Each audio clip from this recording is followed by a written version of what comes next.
Okay na, sir? Okay na. Sir, okay lang. Sama ko lang sa video. Sige po. Kailan ba na na-release? March 14. Bago pa lang. Ay, kumusta ang driving? Okay naman. Ayos naman. Kaso, nagkaroon tayo ng konting problem sa spark plug na set. Hindi naman spark plug dun sa misfire. So, nakadalawang balik, sir. Pinalitan natin yung, ano yun? Spark plug.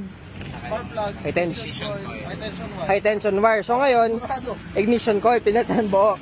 O di, okay na ulit. So, long drive nyo, syempre, alam nyo naman dito, anytime punta lang kayo dito. May binayaran ba kayo, sir? Wala, syempre, kasi pag mga ganyan, sagot natin yan.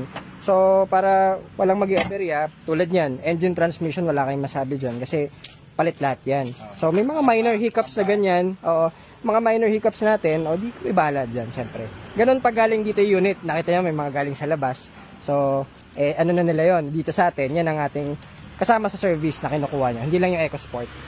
Okay, Sir Brian, thank you so much. Biyahe na kayo. Pag alam nyo naman, message lang kayo anytime. Sige po. Thank you, Sir Brian. Ingat po. Maraming salamat. Okay, so, guys, ito na, sir, biyahe na ulit siya. Ngayon lang, very minor hiccup. So, mga ganyan, guys, malilit na bagay lang yan. Sagot natin yan. Kasi, engine transmission nga, palit tayo dyan eh. So, yung pa kaya, yung mga high tension ignition coil, diba? Palit na bagay. So, yun, guys, okay na ulit and biyahe na ulit. Sir, thank you ulit. Ingat po kayo. Maraming salamat. Take care. Salamat.